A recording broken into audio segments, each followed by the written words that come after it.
پھر 14 فروری تے خاص ہے، محبت کا دن ہے، اس کو پھول دینے اور لینے کا جو ہے وہ آپس دے اندر تبادلہ ہوئے. لڑکیاں اپنا پھول پیش کریں گی، لڑکوں کو لڑکے پیش کریں گے لڑکیوں.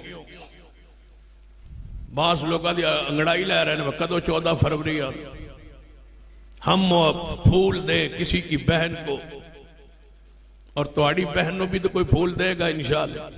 یہ تسی دیو گے تو ساڈوں تو کوئی ملنا ہے.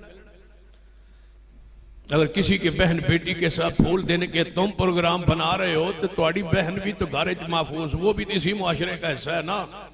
آج نہ صحیح تو کل صحیح، بیٹی نہ صحیح تو پوتی صحیح، پوتی نہ صحیح تو نواسی صحیح، کوئی نہ کوئی پھول پکڑے گی ضرور. یہ مکافات عمل ہے. آج دے لو کل لے لو. کچھ بھی غیرت تو ایسے ہیں جو لینے دینے پر کچھ محسوس ہی نہیں کرتے. کوئی مسئلہ نہیں جی، دنیا ہے، دنیا جو رہنا ہے، دے رہے ہیں تاں کی، جو لے رہے ہیں تاں کی. پھولوں کا کاروبار عروج پر ہے. فروری ریڑیاں سپیشل لگے گی 14 فروری سے پہلے. کاروبار ہوگا. کیسا کاروبار ہے؟ جو اولاد کو بھی ساری زندگی کے لیے حرام کما رہا ہے، کھلا رہا ہے.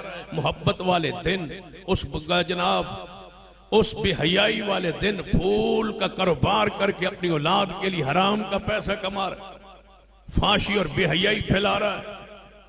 پتہ ہے بے حیائی اور فحاشی پھیلانا کتنا جرم ہے؟ قرآن میں خبر دی ہے محمد رسول اللہ صلی اللہ علیہ وسلم. وہ کون سی بات ہے جس کی اطلاع محمد مصطفیٰ نے امت کو نہیں دی؟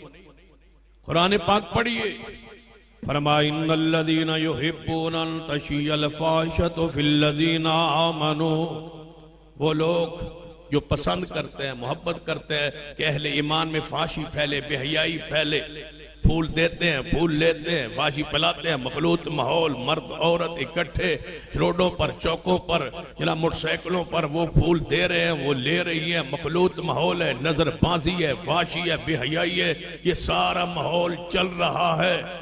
جو لوگ پسند کرتے ہیں کہ بے حیائی پھیلے مومنوں میں، فرمایا لہم عذاب علیم فی الدنیا والآخرہ. اے محمد فرما دیجئے ان کے لیے دردناک عذاب دنیا میں بھی ہے، آخرت میں. دنیا میں کیا عذاب ہے؟ جب باپ سنے گا بیٹی پھول لے آئی ہے، اس سے بڑا عذاب کیا ہو، اس سے بڑی تکلیف کیا ہو؟ وہ زندہ مرے گا، سوچے گا، تڑپے گا میرے ساتھ کیا ہوا. لہم عذاب علیم فی الدنیا والآخرہ. یہ وہ آوارگی جو آپ نے لاول حدیث کے لیے پیسہ دیا تھا، یہ وہ آوارگی ہے جس کے لیے تم خرچ کرتے تھے، یہ وہ آوارگی ہے جو تم گھر سے روک نہیں سکے.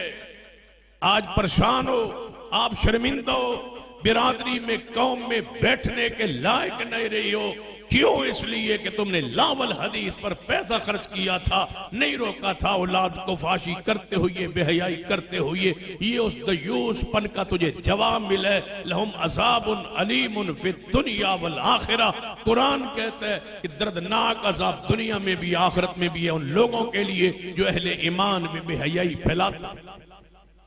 اگاہ رہے وہ اخبارات، وہ ٹی وی چینلز، وہ سارے اخبارات، وہ ساری فلمیں، وہ سارے ناول، وہ سارے ڈائجسٹ جو اس پر بے حیائی پھیلانے کا ذریعہ بنتے ہیں. یاد رکھیے تمہاری کمائی حرام کی ہے. تم نے فحاشی اور بے حیائی کو عام کیا ہے. پھول بیچنے والے بھی غور کرے کہ یہ بے حیائی کا ذریعہ ہے. تمہارے ان پھولوں سے بے حیائی پھیلے گی، فحاشی پھیلے گی. یہ تمہاری کمائی حلال نہیں ہے، جائز نہیں ہے. دعوت قرآن و حدیث، مرکز جمعیت اہل حدیث پاکستان.